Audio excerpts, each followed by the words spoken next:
Hi, welcome to ಕಲ್ಕೊಳ್ಳಿ creation vlogs. ನಾನಿವತ್ತು ಈ ಡ್ರೈ ಫಿಶ್ ಬರುತ್ತೆ ನೋಡಿ, ಈ ರೀತಿ ಡ್ರೈ ಶಾರ್ಕ್ ಅಂತ ಇರುತ್ತೆ. ಇದು ನಿಮಗೆ ಸ್ಪಾರ್ ಅಂತಲ್ಲೆಲ್ಲ ಇದು ಪ್ಯಾಕ್ ಆಗಿ ಸಿಕ್ಕುತ್ತೆ. ಇದು ಡ್ರೈ ಫಿಶ್ ಅಂತಲೇ ಬರುತ್ತೆ ನೋಡಿ, ಇಲ್ಲಿ ಸೀಕಿಂಗ್ ಅಂತೇಳಿ. ಆಮೇಲೆ ಬೇರೆ ಬೇರೆ ಹೆಸರುಗಳಲ್ಲಿ ಸಿಕ್ಕುತ್ತೆ, ಹಾಗೆ ತುಂಬ ವೆರೈಟಿಗಳಲ್ಲೂ ಸಿಕ್ಕುತ್ತೆ ಈ ಮೀನುಗಳು. ನಮ್ಮ ಇದರಲ್ಲಿ ಇದಕ್ಕೆ ಸ್ವಾರ್ಲು ಮೀನು ಅಂತ ಹೇಳ್ತೀವಿ ನಾವು. ನೋಡಿ, ಈ ರೀತಿ ಪೀಸಸ್ಗಳಿರುತ್ತೆ. ಇದರಿಂದ ನಾನು ಒಂದು ಆಯಿಲಲ್ಲಿ ಫ್ರೈ ಮಾಡಿಬಿಟ್ಟು ನಾವೊಂದು ಸೈಡ್ ಡಿಶನ್ನು ಹೇಗೆ ಮಾಡ್ಕೊಳ್ಳೋದು ಅಂತ ತೋರಿಸ್ತೀನಿ ನೋಡಿ. ಇದು ಪೀಸಸ್ಗಳಾಗಿ ಬರುತ್ತೆ. ಇಲ್ಲ ಅಂದರೆ ನಿಮಗೆ ದೊಡ್ಡ ಶಾಪ್ಗಳಲ್ಲಿ ದೊಡ್ಡ ಪೀಸು ಸಹ ಸಿಕ್ಕುತ್ತೆ. ನೀವು ಅದನ್ನು ತಂದುಬಿಟ್ಟು ಕಟ್ ಮಾಡಿಬಿಟ್ಟು ವಾಶ್ ಮಾಡಿ ಡ್ರೈ ಮಾಡಿ ಸಮ್ಮರ್ ಟೈಮಲ್ಲಿ ನೀವು ಇದನ್ನು ಸ್ಟೋರ್ ಮಾಡಿ ಇಟ್ಕೊಂಡ್ರೆ ನಿಮಗೆ ವರ್ಷ ಪೂರ್ತಿ ಇದು ಸಿಕ್ಕುತ್ತೆ. ಇದು ರೆಡಿ ಕಟ್ಟಾಗಿ ಬಂದಿರುವಂತಹ ಪೀಸ್ಗಳಿದು. ಇವಾಗ ಫಸ್ಟ್ ಇದನ್ನು ನಮ್ಗೆ ಎಷ್ಟು ಕ್ವಾಂಟಿಟಿ ಬೇಕೋ ಅಷ್ಟು ಪೀಸ್ಗಳನ್ನು ನಾವು ವಾಶ್ ಮಾಡ್ಕೋಬೇಕು. ನಿಮಗೆ ಇದು ಪೀಸು ದೊಡ್ಡ ಇದೆ, ಬೇಕು ಅಂದರೆ ನೀವು ಚಿಕ್ಕದಾಗೂ ಸಹ ಕಟ್ ಮಾಡ್ಕೊಳ್ಬೋದು. ಇವಾಗ ನೋಡಿ, ನಾನು ಚಿಕ್ಕ ಚಿಕ್ಕ ಚೂರುಗಳು ನನಗೆ ಎಷ್ಟು ಕ್ವಾಂಟಿಟಿ ಬೇಕೋ ಅಷ್ಟನ್ನು ನಾನು ಇದು ನೀರಲ್ಲಿ ಸ್ವಲ್ಪ ಹೊತ್ತು ಸೋಕ್ ಮಾಡಿ ಇಟ್ಕೊಳ್ತಾ ಇದ್ದೀನಿ. ಆವಾಗ ಇದು ಡ್ರೈ ಫಿಶ್ ಆಗಿರೋದ್ರಿಂದ ಸ್ವಲ್ಪ ಮೆತ್ತಗಾಗಿ ಆಗುತ್ತೆ. ನಾನು ಇಲ್ಲಿ ಚಿಕ್ಕ ಚೂರುಗಳನ್ನು ತೊಗೊಂಡಿದ್ದೀನಿ. ಹಾಗೆ ಇದು ಇಬ್ಬರಿಗೆ ಆಗುವಷ್ಟು ಕ್ವಾಂಟಿಟಿನ ನಾನಿಲ್ಲಿ ಯೂಸ್ ಮಾಡ್ತಾ ಇದ್ದೀನಿ. ಇದನ್ನು ಒಂದು 2 ಮಿನಿಟ್ಸು ನಾವು ನೀರಲ್ಲಿ ನೆನೆಯೋದಕ್ಕೆ ಬಿಟ್ಕೊಳ್ಳೋಣ. ಇವಾಗ ನೋಡಿ, 1-2 ನಿಮಿಷ ಇದು ನೀರಲ್ಲಿ ನೆಂದ್ಕೊಂಡಿದೆ ಅಲ್ಲ, ಸ್ವಲ್ಪ ಮೆತ್ತಗಾಗಿ ಆಗಿದೆ. ಚೆನ್ನಾಗಿ ವಾಶ್ ಮಾಡ್ಕೊಳ್ಳೋಣ. ಇವಾಗ ಇದನ್ನು ನಾನು ಕ್ಲೀನಾಗಿ 2-3 ಸರಿ ನೀರು ಚೇಂಜ್ ಮಾಡಿಬಿಟ್ಟು ವಾಶ್ ಮಾಡಿ ಇಟ್ಕೊಂಡಿದ್ದೀನಿ. ಹಾಗೆ ನೀರನ್ನು ಕ್ಲೀನಾಗಿ ಡ್ರೈನ್ ಮಾಡಿ ನಾನು ಇಟ್ಕೊಂಡಿದ್ದೀನಿ. ನಾನು ಈ ದೊಡ್ಡ ದೊಡ್ಡ ಚೂರು ಇರುತ್ತಲ್ಲ, ಇದನ್ನೆಲ್ಲ ಚಿಕ್ಕ ಚಿಕ್ಕದಾಗಿ ನಾನು ಪೀಸ್ ಮಾಡ್ಕೊಂಡಿದ್ದೀನಿ. ಇದು ಪೀಸು ತುಂಬ ದೊಡ್ಡ ಇದ್ದರೆ ನಿಮಗೆ ಬೇಯೋದಕ್ಕೆ ಸ್ವಲ್ಪ ಟೈಮ್ ಬೇಕಾಗುತ್ತೆ. ಹಾಗಾಗಿ ಆಮೇಲೆ ಚೆನ್ನಾಗಿ ರೋಸ್ಟು ಸಹ ಆಗೋದಿಲ್ಲ ದೊಡ್ಡ ಚೂರಿದ್ರೆ. ನಾನು ಅದಕ್ಕೆ ಸಣ್ಣದಾಗಿ ಇದನ್ನು ಕಟ್ ಮಾಡ್ಕೊಂಡಿದ್ದೀನಿ.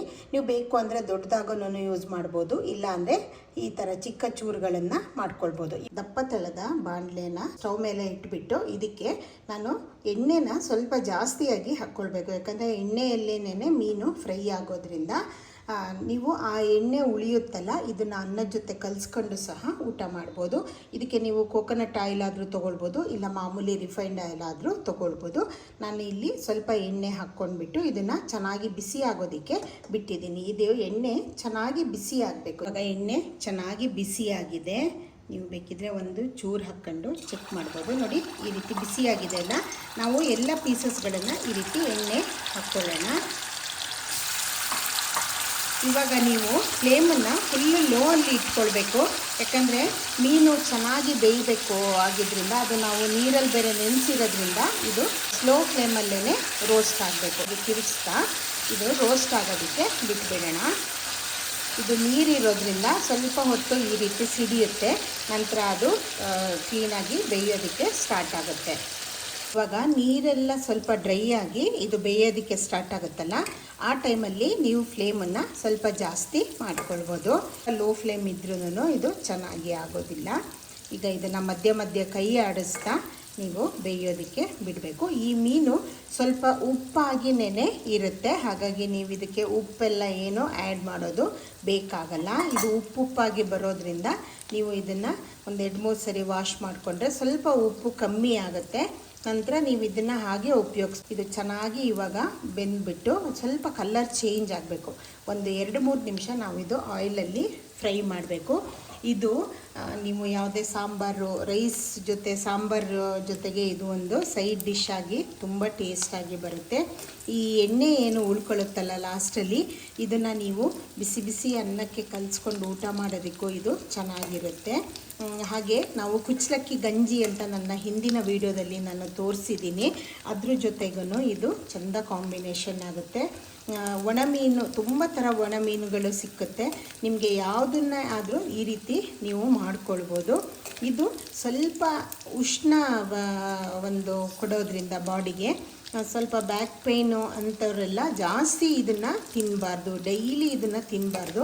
ಅಪರೂಪಕ್ಕೆ ಒಂದೊಂದು ಸಾರಿ ತಿಂದರೆ ಏನೂ ತೊಂದರೆ ಆಗಲ್ಲ. ಇದು ಈ ಮೀನು ಏನಿರುತ್ತೆ ಇದು ಸ್ವಲ್ಪ ಉಷ್ಣ ಕೊಡುತ್ತೆ ಬಾಡಿಗೆ. ಹಾಗಾಗಿ ಅತಿ ಹೆಚ್ಚಾಗಿ ಇದನ್ನು ಬಳಕೆ ಮಾಡೋದ್ರಿಂದ ನಮಗೆ ಏನಾದ್ರು ಪೇಯ್ನ್ಗಳು ಸ್ಟಾರ್ಟ್ ಆಗೋ ಚಾನ್ಸಸ್ ಇರುತ್ತೆ. ಇದು ಇವಾಗ ನೋಡಿ ಲೈಟಾಗಿ ಕಲ್ಲರು ಚೇಂಜ್ ಆಗ್ತಾ ಇದೆ. ನಾನು ಫ್ಲೇಮನ್ನು ಲೋ ಮಾಡ್ಕೊಂಡಿದ್ದೀನಿ. ಇದು ಇನ್ನೊಂದು ಸ್ವಲ್ಪ ಹೊತ್ತು ಚೆನ್ನಾಗಿ ಬೇಯಲಿ. ಹಾಗೆ ನಾನು ಹಾಕುವಂಥ ಎಲ್ಲ ರೆಸಿಪಿಗಳು ನಿಮಗೆ ಇಷ್ಟ ಆಗುತ್ತೆ ಅಂತ ಭಾವಿಸ್ತೀನಿ. ನನ್ನ ಕಲ್ಕುಳಿ ಕ್ರಿಯೇಷನ್ ಲಾಗ್ ಚಾನಲ್ ಏನಿದೆ ಇದನ್ನು ಸಬ್ಸ್ಕ್ರೈಬ್ ಮಾಡ್ಕೊಳ್ಳಿ, ಲೈಕ್, ಶೇರ್ ಆ್ಯಂಡ್ ಕಮೆಂಟ್ ಮಾಡಿ.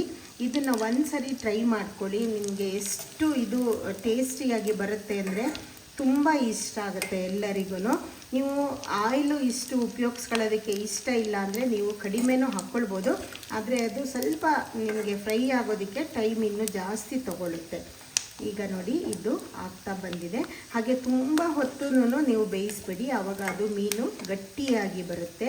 ಆವಾಗ ಅದು ನಿಮಗೆ ತಿನ್ನೋದಕ್ಕೆ ಸ್ವಲ್ಪ ಕಷ್ಟ ಆಗ್ಬೋದು. ನೋಡಿ ಇನ್ನೊಂದು ಸ್ವಲ್ಪ ಹೊತ್ತು ಇದು ಕಲರ್ ಚೇಂಜ್ ಆದರೆ ಸಾಕಾಗುತ್ತೆ. ಇವಾಗ ಇದು ಇನ್ನೂ ಡಾರ್ಕ್ ಆಗಿ ಕಲರ್ ಚೇಂಜ್ ಆಗಿದೆ ಅಲ್ಲ, ನಾನು ಈ ಟೈಮಲ್ಲಿ ಸ್ಟವನ್ನು ಆಫ್ ಮಾಡ್ತಾ ಇದ್ದೀನಿ. ಆಫ್ ಮಾಡಿಬಿಟ್ಟು ಸ್ವಲ್ಪ ಹೊತ್ತು ಅದೇ ಆಯಿಲಲ್ಲಿ ನಾನು ಇದನ್ನು ಬಿಡ್ತಾ ಇದ್ದೀನಿ. ಇವಾಗ ಇದೊಂದು 1-2-3 ಸೆಕೆಂಡು ಹಾಗೆ ಅದೇ ಎಣ್ಣೆಯಲ್ಲೇ ಅದು ಬೆಂದ್ಕೊಳ್ಳಿ. ಇವಾಗ ಇದು ಚೆನ್ನಾಗಿ ಬೆಂದಿದೆ. ಇದಕ್ಕಿಂತ ನೀವು ಜಾಸ್ತಿ ರೋಸ್ಟ್ ಮಾಡ್ಕೊಳ್ಳೋಕ್ಕೆ ಹೋಗಬೇಡಿ, ಆವಾಗ ಗಟ್ಟಿಯಾಗಿ ಬರುತ್ತೆ. ನಾನು ಇದನ್ನು ಬೇರೆ ಒಂದು ಬೌಲಿಗೆ ಎಲ್ಲ ಎತ್ತಿಬಿಟ್ಟು ತೆಗೆದುಕೊಳ್ತಾ ಇದ್ದೀನಿ. ಈ ರೀತಿ ಹಾಗೆ ಬೇರೆ ಒಂದಕ್ಕೆ ಟ್ರಾನ್ಸ್ಫರ್ ಮಾಡ್ಕೊಂಡಿದ್ದೀನಿ. ನೋಡಿ ಈ ರೀತಿ ನಾನೆಲ್ಲ ಇದನ್ನು ಸಪ್ರೇಟ್ ಒಂದು ಬೌಲ್ಗೆ ಎತ್ತಿ ತಕ್ಕೊಂಡಿದ್ದೀನಿ. ಈ ಆಯಿಲು ಉಳ್ಕೊಂಡಿದೆ. ಇದು ನಿಮಗೆ ಅನ್ನಕ್ಕೆ ಕಲಿಸ್ಕೊಳ್ಳೋದಕ್ಕೆ ತುಂಬ ಟೇಸ್ಟಿಯಾಗಿ ಬರುತ್ತೆ ಇದು.